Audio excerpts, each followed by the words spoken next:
Very good afternoon to all of you. I again welcome to all in plasma concept classes.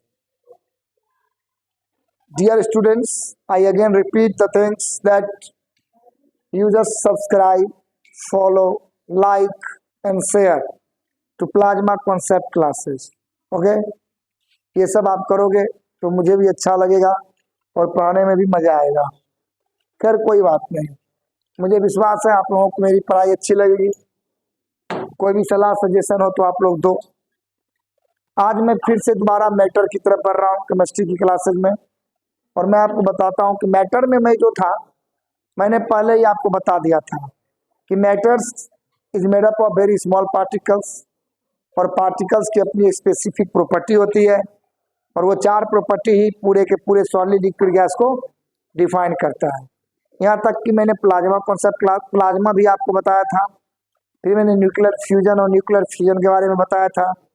Fusion का मतलब हुआ दो छोटा मिलकर एक बड़ा का बनना, और फ्यूजन का मतलब हुआ एक बड़ा से छोटा का बनना.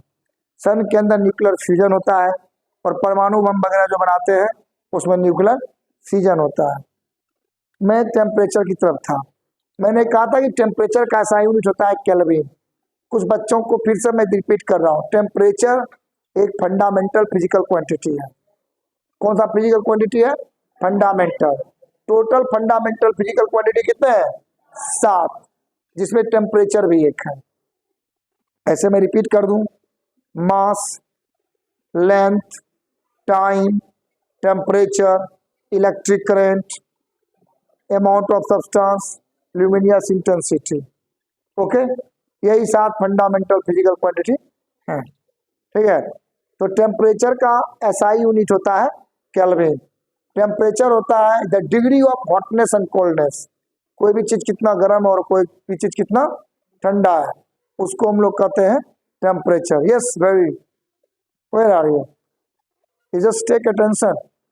हे baby, you just pay attention बेटा, पे अटेंशन. ओके. तो 7 फंडामेंटल फिजिकल क्वांटिटी थे जिसमें टेम्परेचर की बात हो रही थी. तो टेम्परेचर का देखो, केल्विन. टेम्परेचर जब भी मेजर करते हैं तो केल्विन,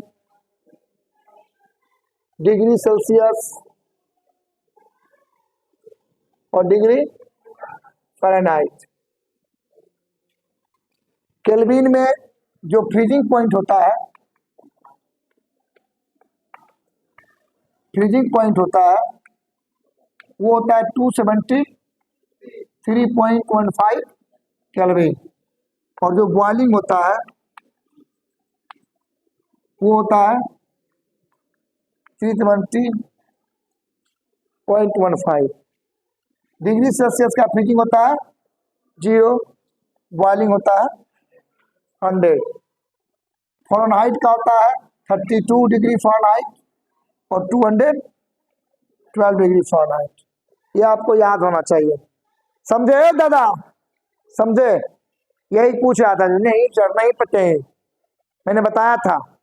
आप भूलोगे ना तो कान पे मारूंगा चमेचा. समझा? ओए, तू समझ गया? अभी भी मैथ पढ़ रही है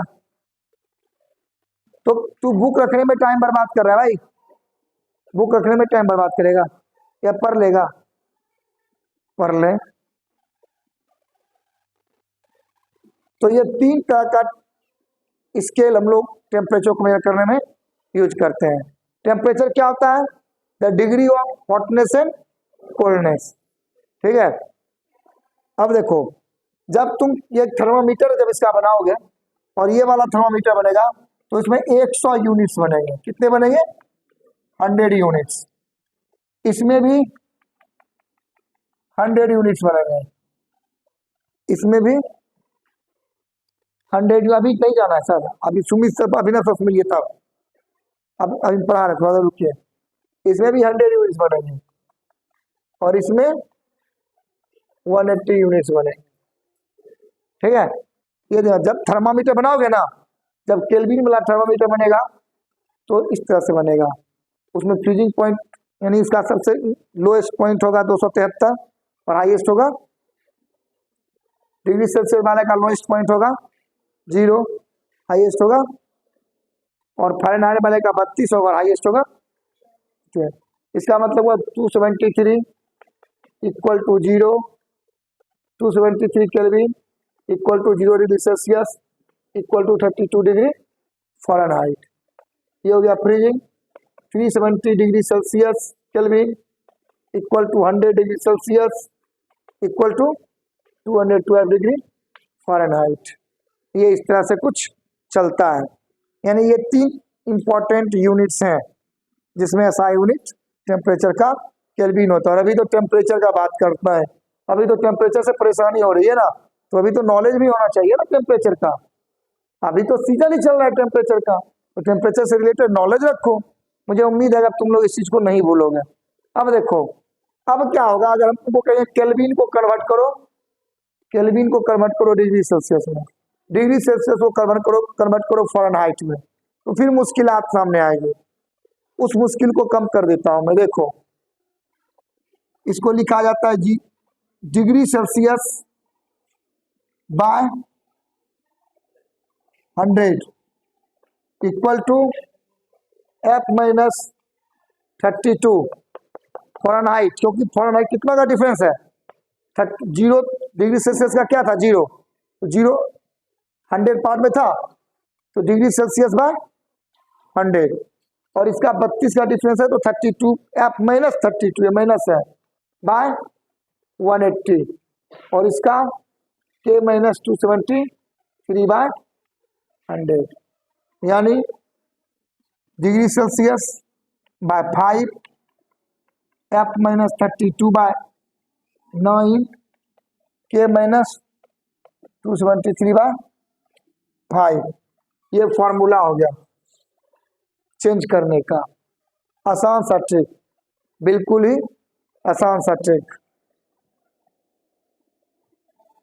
ये तुम्हारा फॉर्मूला हो गया जो बिल्कुल ही आसान है।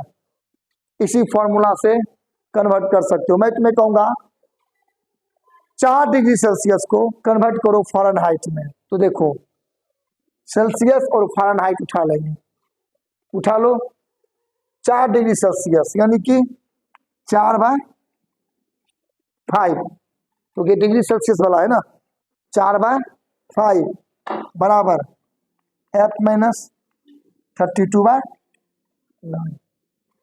ठीक, अब क्रॉस मल्टीप्लिकेशन होगा, 36 इक्वल टू 5F माइनस, गुना करो 160। अब सॉल्व कर दो, 5F यानी F इक्वल टू क्या हो जाएगा, 691/5 डिग्री फ़ारेनहाइट, यानी 4 डिग्री सेल्सियस का वैल्यू हो जाएगा 196/5 डिग्री फ़ारेनहाइट। क्या समझे इसको? बस ये फॉर्मूला याद रखना। ये 0 नहीं है, डिग्री सेल्सियस लिखा मैंने। अब देखो ये F माइनस 32 क्यों लिखे, क्योंकि देखो 32 का 0 से 32 का फर्क हो गया। यहाँ पे K माइनस 73 क्यों लिखे, क्योंकि 0 से 73 का फर्क हो गया, 273 का फर्क हो गया। ये इस तरह से कहानी खत्म। कितना आसान है ये। इसका नॉर्मल फॉर्मूला भी बना सकते हो तुम, यहीं से सीधे डिग्री सेल्सियस निकालना है, एक सीधा फॉर्मूला बन जाएगा। इससे इसका कंपेयर कर देंगे, फिर इस दोनों का भी कंपेयर कर सकते हैं, फिर इसका और इसका कंपेयर कर सकते हैं, एक फॉर्मूला बनकर तैयार हो जाएगा। ठीक है, एक फंडामेंटल बेसिक फॉर्मूला भी यहाँ बन सकता है।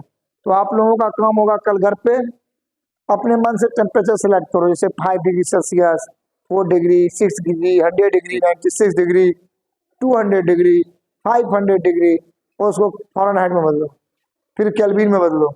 डिग्री फ़ारेनहाइट ले लो और उसको केल्विन में बदलो, सेल्सियस में बदलो, प्रैक्टिस करके आओगे, कोई दिक्कत नहीं। चलो okay, have a nice day, thank you, धन्यवाद।